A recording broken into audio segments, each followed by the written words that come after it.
하나님의 말씀은 로마서 11장 28절에서 36절의 말씀입니다.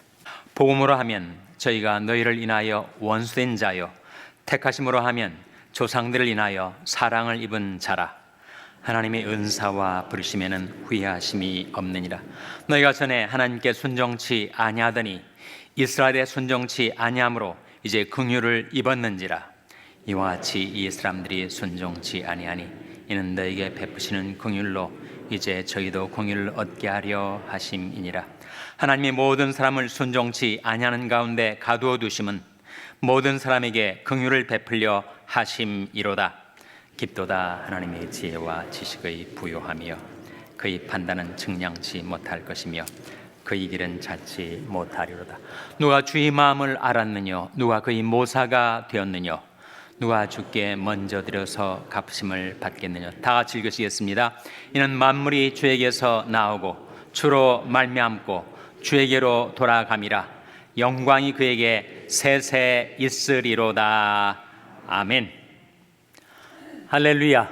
서로에게 평강의 복을 기원하는 마음으로 서로를 축복하시고 인사 나누시기 바랍니다. 샬롬. 샬롬. 오늘도 주일 예배 잘 나오셨습니다. 한국은 대선을 앞두고 프레임 전쟁이 한창입니다. 여야가 격돌을 하고 있는데 프레임을 사용해서 상대방을 공격을 하죠.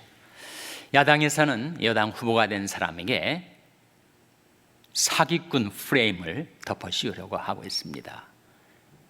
소위 대장동 게이트라는 것이 터져가지고 현 여당 후보가 거기에 연루된 것이 아닌가.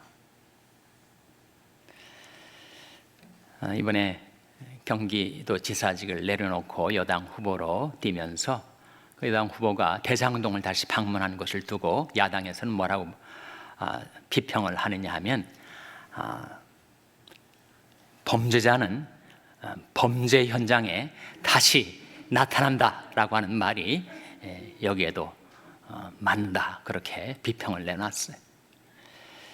여당은 또 야당의 선두주자를 향해서 배신자 프레임을 씌우려고 합니다. 어떻게 현 정권의 검찰총장까지 하던 작자가 되게 야당 대통령 후보로 나올 수가 있는가? 배신자다, 그런 프레임을 덮어 씌우려고 하고 있어요. 프레임이 원래 사진 틀 아닙니까? 사진 틀? 액자를 가지고 네모진 액자를 어디에다 놓아서 그 안에 있는 것을 보는가에 따라서 전혀 판이한 시각을 갖게 되지 않습니까? 그러니까 상대방의 취약점, 의욕점에다가 그 액자를, 프레임을 갖다가 대놓고 그것을 비난하고 공격을 하는 것이 바로 프레임 전쟁이죠. 근데 프레임이 꼭 그렇게 부정적으로만 쓰이지는 않습니다. 오히려 그 대상의 본질과 핵심을 집중해서 볼 수 있게 해주는 그런 프레임워크는 아주 필요한 준거 틀이 될 수가 있는 거죠. 그러니까 인생과 역사를 바라보는 프레임을, 성경적인 프레임을 우리가 발견할 때 우리는 인생과 역사를 좀 더 깊이 정확히 이해할 수가 있습니다. 과연 무엇이 인생과 역사를 볼 수 있게 해주는 성경적인 프레임인가, 준거 틀인가?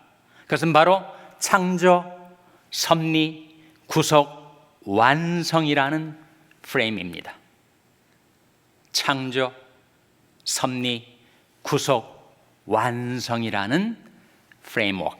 그것을 통해서 우리는 역사를 바라볼 수 있는 안목을 갖게 되죠.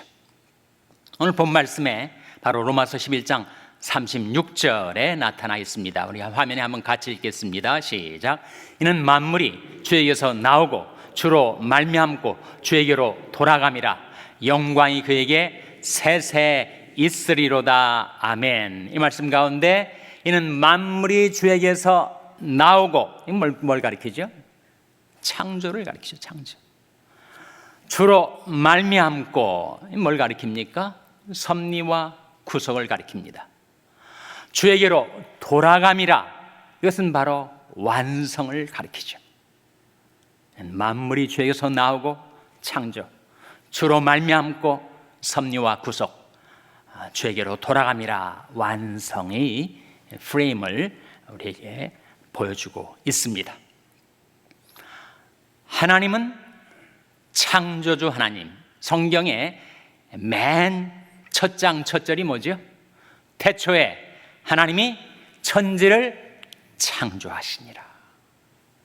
하나님은 하늘과 바다와 땅과 그 가운데 있는 만물을 창조하신 하나님. 우리 가까이 있는 태평양 깊은 바닷속에 수많은 물고기들과 어족들이 살고 있습니다. 그래서 저는 이따금씩 텔레비전에 그 심해 촬영 다큐멘터리가 나오면 아주 흥미롭게 봐요. 정말 깊은 바다에 형형색색의 물고기들이 떼를 지어서 다니고 있는 그 모습이 너무 보기가 좋습니다. 그래서 그 수중 카메라로 딱 포착한 그 물고기 한 마리가 얼마나 자기 아름다운 자태를 뽐내면서 그 깊은 바다에 헤엄을 치고 다니는지 몰라요. 한번 생각을 해보세요. 그 수중 카메라가 그 물고기를 포착해서 인간이 시야에 들어오게 되었지만, 만약 그렇지 않다면 그 물고기는 태어나서 깊은 바닷속에 혼자 헤엄치고 살다가 죽고 말았을 거 아니에요? 그럼 그 물고기의 의미, 그 생의 의미가 그 스팟라이트에 포착된 데서 찾아지는가? 그렇게 수중 카메라로 포착이 되지 않았다면 그 물고기는 존재하지 않는 것인가? 물론 그렇지 않죠. 수중 카메라를 들이대든 안 대든 물고기는 존재했던 것이고, 그 존재의 의미도 그렇게 사람들에게 알려져서 존재의 의미가 있게 된 것이 아니고, 그 물고기는 그 누가 보아주지도 않고 누가 알아주지도 않아도 그 깊은 바닷속에서 헤엄을 치면서 자기를 지으신 창조주 하나님 앞에 영광을 돌리고 있는 거죠. 우리 인생도 마찬가지 아닙니까? 이 지구상에 수많은 사람들이 살아가는데 내가 여론의 스포트라이트를 받지 않고 내가 있었는지 없었는지도 모르고 내 과연 존재의 의미가 이렇게 사람들에게 드러나지 않은 채로 내가 이 생을 마치게 될 때 무슨 존재의 의미가 있는가?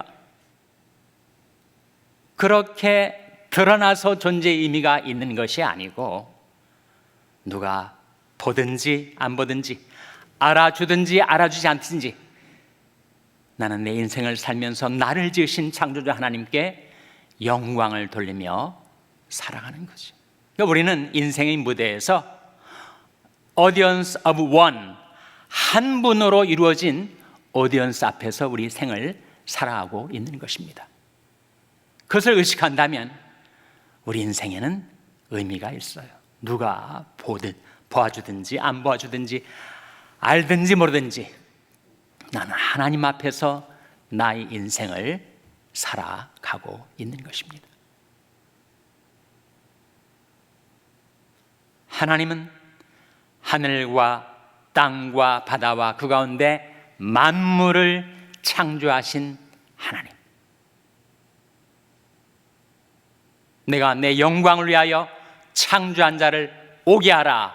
그들을 내가 지었고 만들었느니라. 우리는 하나님의 영광을 위해서 지음을 받았죠. 우리 한 사람 한 사람이 어머니 못에 있다가 10개월 가까이 있다가 출생하지 않았습니까? 그때 어떻게 나라는 존재가 생성되었는지, 어머니 못에서 조직되었는지 시편 139편 13절 14절이 보여주고 있습니다. 같이 읽겠습니다. 시작.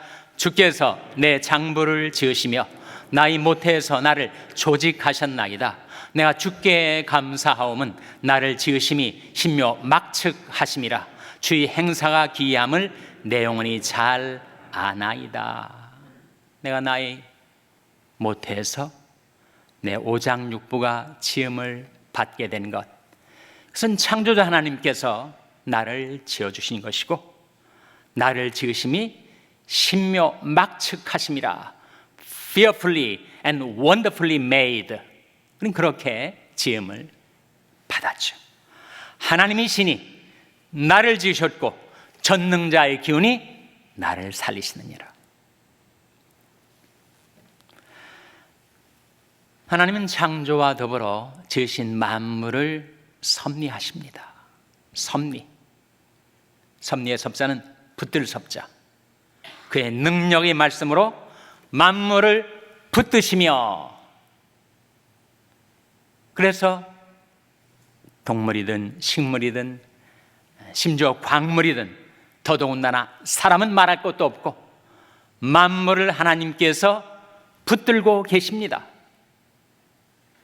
하나님이 신이 나를 지으셨고, 이건 창조를 가리키고, 전능자의 기운이 나를 살리시느니라, 이것은 섭리를 가리킵니다. 창조 역사는 과거의 역사, 섭리 역사는 지금도 계속되는 현재 진행형.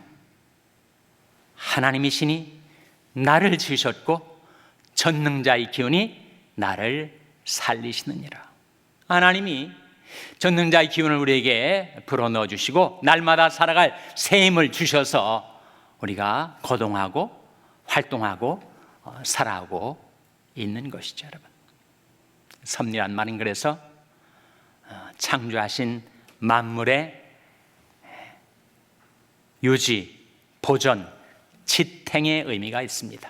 능력의 말씀으로 만물을 붙드시며, 그래서 천하 만물이 다 하나님의 지음을 받아 하나님의 섭리 가운데서 섬기고 있어요. 시편 119편 91절 화면에 같이 읽겠습니다. 시작. 천지가 주의 규례대로 오늘까지 있음은 만물이 주의 종이 된 연곤이다. 천지가 주의 규례대로 오늘까지 있음은 섭리죠. 만물이 주의 종이 된 연곤이다. 만물이 하나님의 종, 하나님이 지으신 바 되고 하나님이 붙들어 주셔서 보존되고 유지되고 지탱되고 존속하고 있다는 것이죠. 네, 사람이든 동물이든 식물까지도 세월이 지나면 wear and tear가 이루어집니다. 닳아지고 찢어지고 상하고 노쇠하게 돼요. 그때마다 하나님께서는 창조의 영을 보내셔서 만물을 새롭게 하십니다. 또 주의 영을 보내어 저를 창조하사 만물을 새롭게 하시나이다. 그래서 하나님께서는 그 사랑의 섭리 손길로 우리 연약한 생명을, 그리고 나의 인생을 붙들어 주시고 갱신해 주시고 보존해 주시고 있는 것입니다. 창조와 섭리와 그리고 구속, 하나님의 구속의 역사.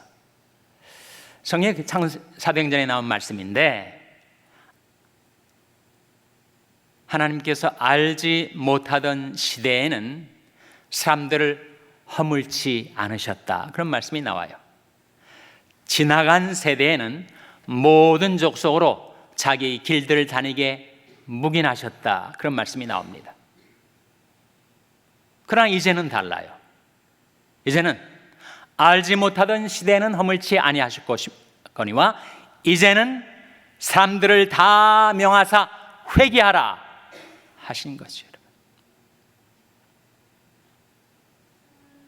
그리고 우리를 구속해 주셨습니다. 우리가 구속을 받아야 될 존재인 이유는 우리가 죄를 짓고 하나님을 떠났기 때문이죠. 모든 사람이 죄를 범하였음에 하나님의 영광에 이르지 못하더니 그 다음 로마서 3장 24절 화면에 같이 읽겠습니다. 시작. 그리스도 예수 안에 있는 구속으로 말미암아 하나님의 은혜로 값없이 의롭다 하심을 얻은 자 되었느니라. 그리스도 예수 안에 있는 구속으로 말미암아, 그리스도의 흘리신 보혈로 말미암아 우리 죄값을 지불하시고 우리 죄에 대한 페이먼트를 지불하시고 하나님의 은혜로 값없이 의롭다 해주신 하나님의 구속의 은혜를 우리에게 주신 겁니다. 그래서 우리가 죄사함 받고 죄 용서받고 더불어 우리가 하나님께로부터 의롭다함을 얻어서 구원받게 된 것이요, 우리가 그리스도 안에서 그의 은혜의 풍성함을 따라 그의 피로 말미암아 구속 곧 죄사함을 받았으니, 창조, 섭리, 구속, 완성의 프레임. 완성은 언제 이루어지는 것인가? 인류 역사의 종말에 우리 주 예수 그리스도께 다시 오실 때, 그때 회복과 완성이 이루어집니다. 사도행전 3장 21절 화면에 같이 읽겠습니다. 시작. 하나님이 영원 전부터 거룩한 선자의 입을 의탁하여 말씀하신 바 만유를 회복하실 때까지는 하늘이 마땅히 그를 받아두리라. 이 말씀의 뜻이 뭐겠어요? 하나님이 영원 전부터 거룩한 선자의 입을 의탁하여 말씀하신 바 만유를 회복하실 때까지, 사람이든 동물이든 식물이든 만물을 회복하시는 그때가 우리에게 소망으로 남아 있습니다. 그것은 restoration and consummation, 회복과 완성의 날이죠. 그때까지는 하늘이 우리 주 예수 그리스도를 받아두고 있다는 것이요, 때가 되면, 때가 차면 하나님께서 우리 주 예수 그리스도를 이 세상에 보내셔서 이 세상의 종말과 더불어 만유의 회복 그리고 완성의 역사가 이루어지면 하나님께서 새 하늘과 새 땅을 창조하실 것이다. 그렇게 성경이 증거하고 있지 않습니까? 우주적인 종말이죠. 우주적인 종말과 더불어 개인적인 종말이 있습니다. 우리도 출생, 성장, 신앙, 사망이라는 인생의 주기를 거쳐가면서 우리 언젠가는 개인적인 종말을 맞이하게 되죠. 그때 내가 어디로 가는가? 내가 주에게서 나오고 주로 말미암고 주에게로 돌아갑니다. 하나님의 사람 모세의 시편에 나오는 기도 가운데 너희 인생들은 티끌로 돌아가라 하셨사오니, 우리 육신은 티끌로 돌아가고 우리 영혼은 예수님의 손목에, 예수님의 손에 붙들림 받아 하나님 앞으로 돌아가고 만물이 주에게로 돌아갑니다. 우주적인 종말이 언제 다가올지 아무도 모르죠. 개인적인 종말 역시 언제 닥쳐올지 아무도 모릅니다. 그러나 이같이 하면 우리 주 예수 그리스도의 영원한 나라에 들어감을 넉넉히 너에게 주시리라. 성경의 약속인데, 여러분, 성경이 우리에게 인생과 역사를 이해하기 위해서 보여주는 그 구도 있지 않습니까? 그 프레임, 창조, 섭리, 구속, 완성. 한 사람이 인생에 비유해서 말하자면 그것은 출생, 성장, 신앙, 사망의 과정일 터인데, 전혀 하나님과 상관없이 그렇게 살다가 하루살이같이 죽는 인생들도 많이 있습니다. 어떻게 하면 출생 이후에 사망에 이르기까지 내 인생의 중간 과정이 하나님으로 말미암아 살아갈 수가 있는가? 그것이 인생의 최대의 과제 아니겠습니까? 에베소서 2장 12절 13절 말씀 화면에 같이 읽겠습니다. 시작. 그때 너희는 그리스도 밖에 있었고 이스라엘 나라 밖의 사람이라. 약속의 언약들에 대하여 외인이요 세상에서 소망이 없고 하나님도 없는 자이더니 이제는 전에 멀리 있던 너희가 그리스도 예수 안에서 그리스도의 피로 가까워졌느니라. 전에는 어땠는가? 전에는 우리가 그리스도 밖에 있었죠. 세상 속에 있었습니다. 세상 속에 살다 보니까 약속의 언약들에 대해서 다 외인들이었어요. 스트레인저들이었습니다. 그러니까 세상에 살면서도 소망이 없었어요. 또 하나님도 없었죠. 그랬던 우리였는데 그리스도의 피로, 그리스도의 구속의 은혜로 우리가 하나님께 가까이 오게 되었다. 그런 말씀이죠, 여러분. 예수님이 최후 만찬 석상에서 예수님이 최후 만찬을 마치고 일어나서 제자들의 발을 씻어 주시기 시작했습니다. 시몬 베드로에게 이르렀을 때 그가 극구 사양을 했어요. 절대로 내 발을 씻기지 못하겠습니다, 주님. 그때 예수님께서 그렇게 세족을 만류하는 시몬 베드로를 향하여 하신 이 말씀, 요한복음 13장 8절 화면에 같이 읽겠습니다. 시작. 베드로가 가로되 내 발을 절대로 씻기지 못하시리이다. 예수께서 대답하시되 내가 너를 씻기지 아니하면 네가 나와 상관이 없느니라. 예수님이 하신 이 말씀, 내가 너를 씻기지 아니하면 네가 나와 상관이 없느니라.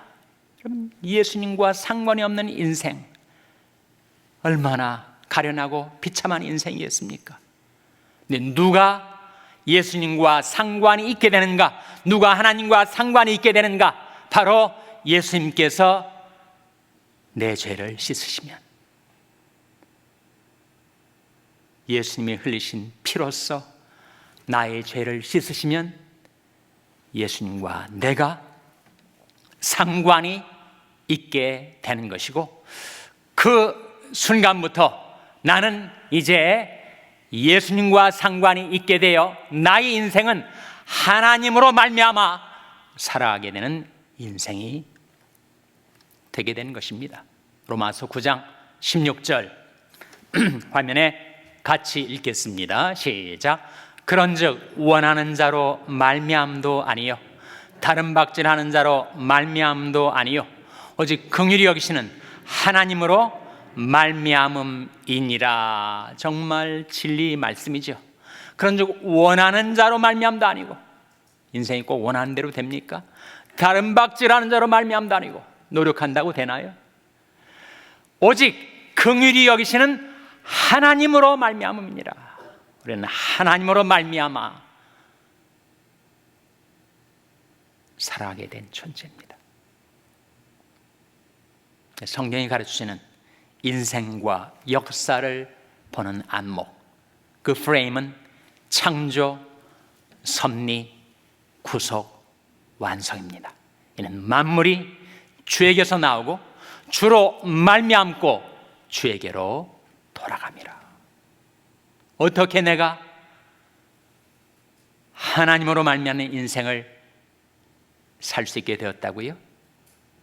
회개와 믿음을 통하여 예수 그리스도와 상관 있는 자가 되었기 때문에, 그래서 긍휼히 여기시는 하나님으로 말미암아 여러분이 인생을 살다가 하나님이 부르시는 그날에 하나님께로 돌아가게 되는 복된 인생을 살게 되시기를 주님의 이름으로 축원합니다. 기도하시겠습니다. 하나님 아버지, 세상에서 소망도 없이 하나님도 없이 살던 저희들, 죄에 매여 고달픈 인생을 살고 어둠 속에 헤매며 방황하며 표류하던 저희 인생들을 사랑하셔서 하나님께로 회개하고 예수 믿어 이제 예수 그리스도와 상관 있는 자 되게 해주시고, 이제 하나님으로 말미암아 저희들을 긍휼히 여기시는 하나님으로 말미암아 저희 인생을 살게 주셨사오니 하나님, 이제 장차 하나님이 부르실 때 하나님께로 돌아가는 저들의 인생이 되게 하여 주시옵소서. 예수님의 이름으로 기도하옵나이다. 아멘. 모든 것이